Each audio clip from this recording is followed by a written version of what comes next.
लोकतांत्रिक देश भारत को शर्मसार करने वाली एक तस्वीर सामने आई है।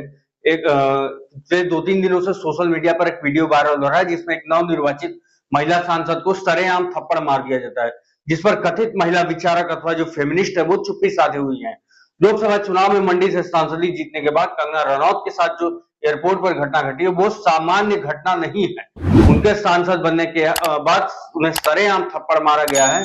अब कुछ इस मामले में उनकी ओर से कुछ लोग बोलना तो दूर उल्टा उन पर ही सवाल उठा रहे हैं। वही सीआईएसएफ की कर्मी कुलविंदर कौर को नायिका बनाकर पेश किया जा रहा है। उदाहरण के लिए कांग्रेस की ही एक महिला नेत्री को ले लीजिए।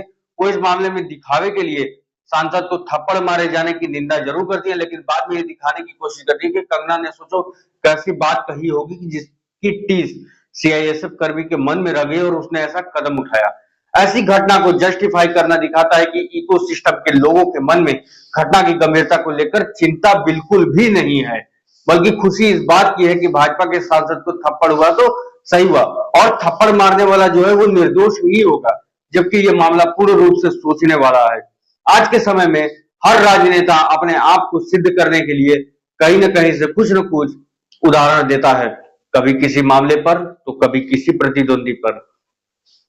ऐसे में कुछ लोग होते हैं तो राजनेताओं की बातों से कभी असहमत होते हैं या आहत होते हैं, कानूनी कार्रवाई की मांग करते हैं, मानहानि का केस दर्ज करते हैं। लोकतांत्रिक देश में ऐसे मामलों में यही विकल्प जो है वो सबसे अच्छा होता है कि लोग कानून का रास्ता अपनाते हैं। मगर वही दूसरी ओर अगर बातें बुरा लगने पर जनता में बैठे लोग इस तरह हिंसा पर उतर जाएंगे तो क्या स्थिति हो जाएगी? इसे अराजकता वाली स्थिति कह ही सकते हैं। क्या हम ऐसी घटनाओं को सोच भी सकते हैं कि राजनेताओं को उनके बयानों के लिए सरेआम मारा जा रहा है, ऊपर से लोग ऐसे जो है वो कृत्यों का समर्थन भी कर रहे हैं। मतलब कितने शर्म की बात है कि लोग कंगना को थप्पड़ मारे जाने का समर्थन कर रहे हैं। घटना के बाद जब कंगना रनौत ने इस पर प्रतिक्रिया देते हुए पंजाब में पढ़ रहे खालिस्तानी विचारधारा पर सवाल उठाए तो इसके खिलाफ शिरोमणि गुरुद्वारा प्रबंधन कमेटी ने भी बयान जारी किया अपना। इसमें कहा गया कि कंगना के नफरत भरे बयान पंजाबियों का अपमान है। उन्हें नहीं भूलना चाहिए कि आज अगर देश में बहुजाति व बहुभाषी संस्कृति जीवित है तो उसके पीछे का कारण पंजाबियों द्वारा दी गई कुर्बानियां हैं। एसजीपीसी ने अपील की है कि भाजपा उन्हें नैतिकता का पाठ पढ़ाए और एयरपोर्ट पर हुई घटना के कारणों की जांच करे। हैरानी की बात यह है कि एसजीपीसी जिस सक्रियता से कंगना के विरोध में उतरा है, उतनी सक्रियता से खालिस्तान समर्थकों के विरुद्ध उनसे कुछ कहा ही नहीं जा रहा है। अभी एक दिन पहले की बात है, स्वर्ण मंदिर में खालिस्तान समर्थन में नारेबाजी हुई है, लेकिन इसका कहीं से भी किसी सिख संगठन ने विरोध नहीं किया। उल्टा आज वो लोग कुलविंदर कौर को महान दिखाने के लिए उसके घर पहुंचे हुए हैं, उसे सम्मान दे रहे हैं, उनके परिवार को पीड़ित दिखा रहे हैं। सोचिए जो काम कुलविंदर कौर ने आवेश में आकर किया है उसकी जो चरम क्या हो सकती है। गुस्से में उन्होंने थप्पड़ मारा, थोड़ा और गुस्सा आता तो हाथ में हथियार मिलता तो वो गोली भी मार देती, इसमें कोई मतलब दो राय नहीं है। वहीं वो लोग जो आज कुलविंदर कौर के झापड़ मारने को केवल आवेश में उठाए गए कदम बताकर हल्का दिखाने का प्रयास कर रहे हैं, वो तो गोली चलाने की घटना को भी ऐसा ही कर देते और कई संगठन तब भी पहुंच जाते, तब भी कुलविंदर कौर को सम्मानित करते। मालूम हो कि गोली वाली घटना का जिक्र करना कोई अतिशयोक्ति नहीं है। अगर देखा जाए तो 1984 में इंदिरा गांधी के साथ क्या हुआ उसे भी याद कर लीजिए। ऑपरेशन ब्लू स्टार के बाद इसी तरह कुछ लोग इंदिरा गांधी से नाराज हुए थे और बाद में उन्हें सरेआम जो है वो गोली मार दी गई थी। ऐसी मानसिकता के लोग उस घटना को भी जायज दिखा देते, जबकि उस समय की मीडिया रिपोर्ट खुद बताती है कि ऑपरेशन ब्लू स्टार में जिस भिंडरा वाले और उसके सोच के खात्मे का काम हुआ था, उन्हें स्वर्ण मंदिर के परिसर में कई लोगों की हत्या को भी अंजाम दिया था। इन लोगों की लिस्ट में एक नया नाम बलजीत कौर का भी था। बलजीत कौर वह महिला थी जिन्होंने भिंडरा वाले के दाएं हाथ सुरिंदर सिंह सोढ़ी की हत्या में महत्वपूर्ण भूमिका निभाई थी।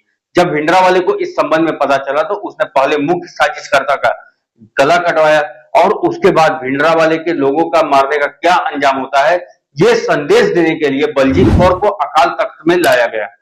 बलजीत ने चूंकि सोढ़ी पर गोली दागी थी तो उसे सजा और भी भयानक मिली। हत्या से पहले उसे तमाम प्रताड़नाएं दी गई, अंत में उसको दोनों स्तरों को काटकर उसे वहीं मार दिया गया। रिपोर्ट बताती है कि बलजीत के प्राइवेट पार्ट्स को जला दिया गया था, उसकी हड्डियां तोड़ी जा चुकी थी, जांघें और हाथ बुरी तरह मसल दिए गए थे। शुरू में किसी को समझ भी नहीं आ रहा था कि ये शव आखिर किसका है। हालांकि बाद में पुलिस ने कयास लगाया कि ऐसी जो बर्बरता है वो खालिस्तानी सिर्फ बलजीत के साथ कर सकते हैं जिसने सोढ़ी को मारा था। सोचिए अगर कोई भिंडरा वाले की भावनाओं का हवाला देकर बलजीत कौर की निर्मम हत्या को जस्टिफाई करने लग गया, तो आप क्या उनसे अपेक्षा करेंगे कि लोगों में कानून का सम्मान बचा है? एक सामान्य नागरिक भी जानता है कि किसी बात से आहत होने पर कानून का सहारा लेकर कार्रवाई करने का अधिकार लोकतांत्रिक देश में हर नागरिक पर होता है। हर नागरिक का ये परम कर्तव्य होता है और उसका अधिकार भी होता है। कानून का सहारा लेने का काम सिर्फ वो ही नहीं करते, देश को, उसके संविधान को नकारते हैं और कट्टरपंथ की विचारधारा के रास्ते पर होते हैं, जैसे भिंडरावाला था। लेकिन खुद सरकारी ड्यूटी पर तैनात कुलविंदर कौर ने ऐसा क्यों किया होगा, ये सोचने का विषय है। अगर उनका देश के सामान्य नागरिक जैसा बर्ताव होता तो वो उस भाषण के विरोध में अपनी शिकायत दर्ज करा सकती थी, पुलिस कंप्लेन कर सकती थी, कोर्ट जाकर मानहानि का मुकदमा डाल सकती थी, लेकिन उसने ऐसा नहीं किया। आहत होने की बात लोगों को खुलेआम बता सकती थी, मगर उसने ऐसा भी नहीं किया। पहले थप्पड़ मारा, फिर सफाई देती घूमी। उसका उनकी सीधा आकर कंगना को थप्पड़ मारने की हरकत जो है वो साफ बताती कि उनके मन में सिर्फ एक नाराजगी नहीं बल्कि नफरत थी। ऐसी नफरत जिसे सही समय पर नहीं रोका जाता तो देश में जो है वो अराजकता का माहौल हो सकता है।